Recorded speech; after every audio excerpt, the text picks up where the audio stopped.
61, Connecticut's news station begins with a Weather Watch alert.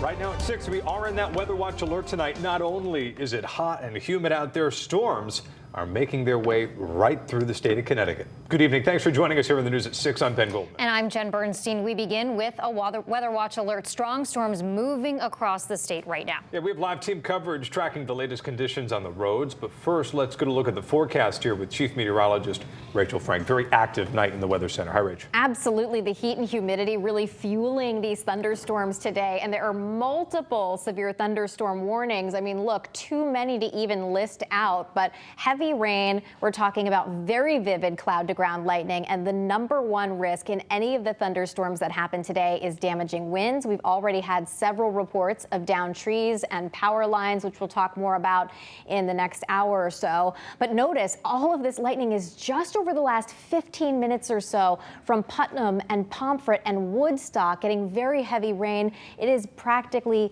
dark outside. It looks like night right now in Thompson, and that continues down through Brooklyn, Danielson, and Killingly. This is probably the worst weather in the state right now. As we continue to move farther west, this is probably the second worst here through Kent and New Milford. We're talking about the potential for damaging winds with this storm, and it's moving to the east and the southeast at about 35 to 40 miles per hour. So heading into Woodbury at about 6:15, Naugatuck by about 6:30. This whole line of cluster of showers and thunderstorms will continue to slowly work farther south and east.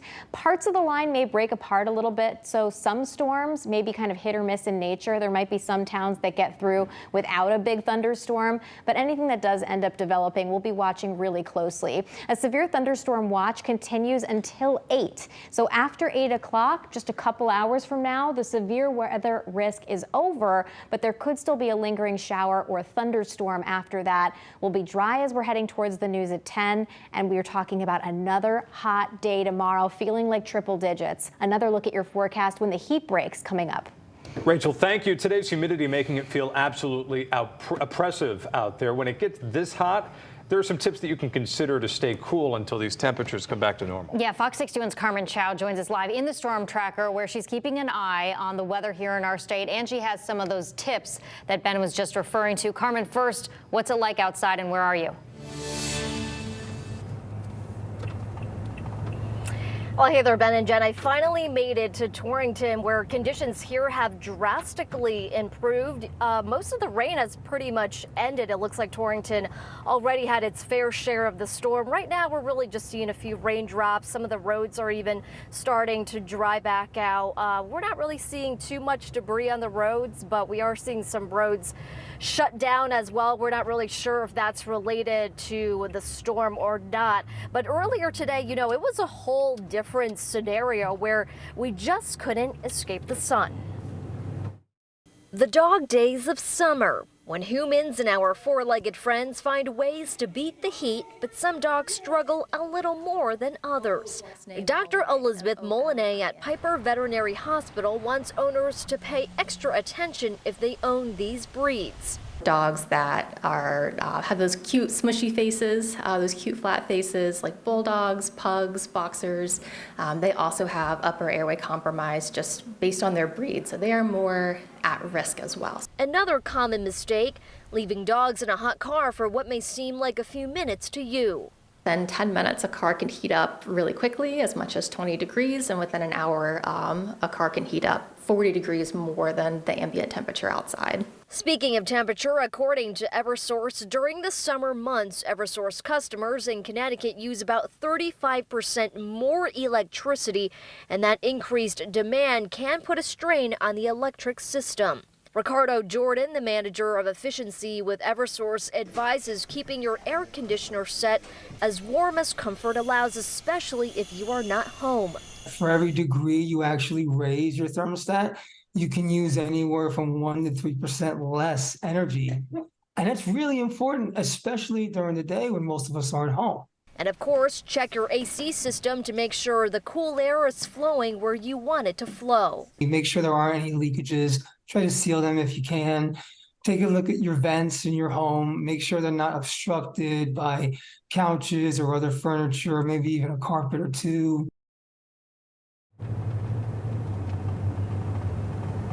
Now we're also hearing a report of a tree that fell on top of a home on Riverside Avenue here in Torrington. So we are on our way to check that out right now. So I expect to have another update for you in the next half hour. For now, I'm live in Torrington in the Storm Tracker. Carmen Shao, Fox 61, Connecticut's news station. All right, Carmen, we'll see you in just about 30 minutes. Because of the heat, Norwich Public Utilities is issuing a power alert for their service area. Officials are urging customers to conserve energy for the next 2 days as they see a higher than normal demand.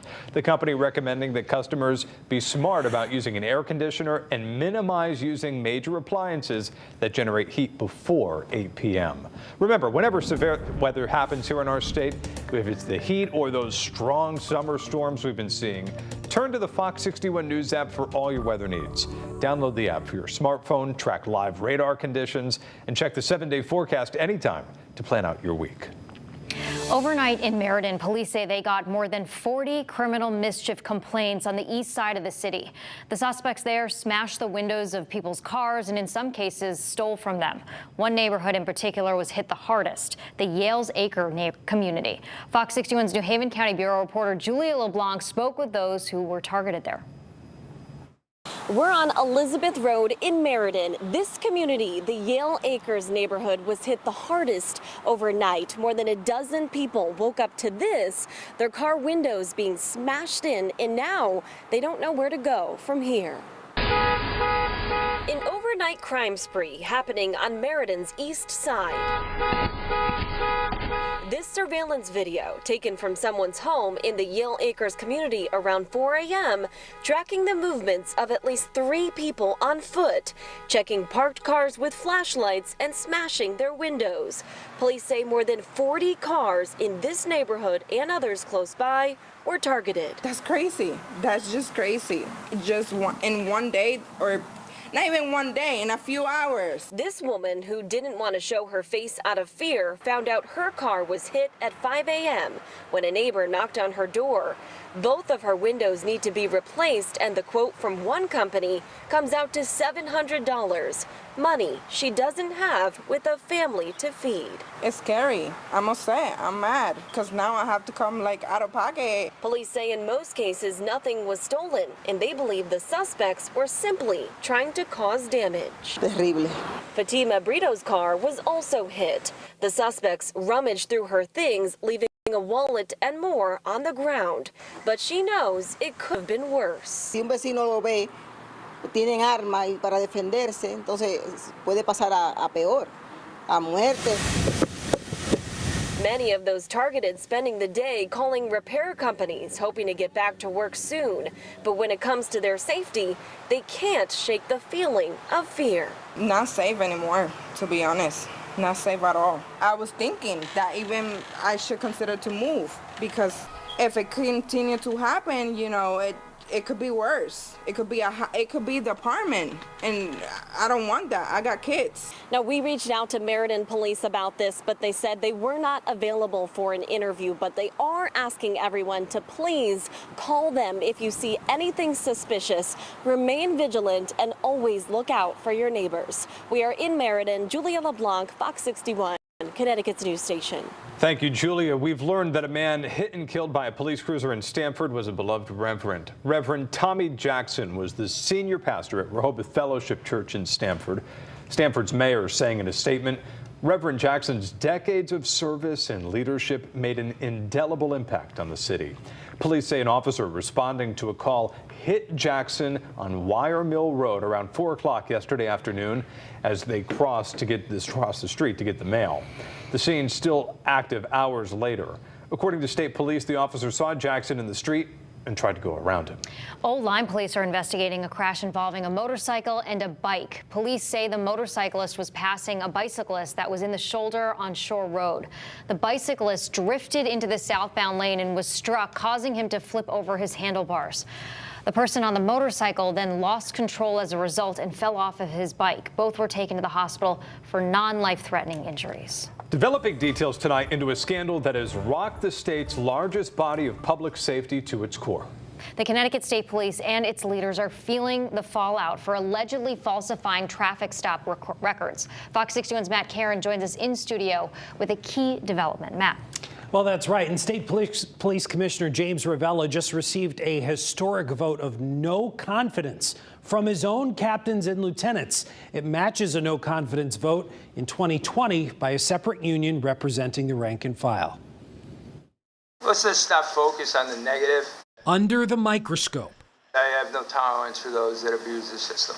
Connecticut State Police Commissioner James Ravella, the subject of a historic no-confidence vote by a second union within the agency. In a statement, since he has taken charge, the agency has never been embroiled in so much controversy. The latest controversy, a traffic ticket scandal where data was falsified to skew racial statistics. The American Civil Liberties Union chiming in, calling for, quote, swift, transparent, meaningful accountability. We have to be careful in not creating an environment in which we're pitting public safety against the residents of the state of Connecticut. Evidence suggests as many as 58,000 records may have been falsified over about the last decade. The acts of a few are not by all. But according to the Racial Profiling Prohibition Project, who uncovered the fraud, as many as 300 troopers may have been involved, potentially thrusting an agency already plagued by recruitment challenges into a further staffing crisis. I would rather have less troopers on the road than have more troopers on the road who have documented proof of falsifying information. Allegations so serious, 5 separate investigations have been launched. Pressure is mounting for Ravella to step aside. I take this very seriously, and that is by far an understatement. I'm angry, to say the least, and disappointed. Now, also looming large when it comes to this scandal is a state law that prohibits an agency from engaging in traffic stops motivated by race. Violating that law could result in the decertification of that law enforcement agency. Now, lawmakers I spoke with today, they didn't want to weigh in on if Ravella should resign, saying that that's a decision between he and the governor. In the studio, Matt Caron, Fox 61, Connecticut's news station. Matt, thank you very much.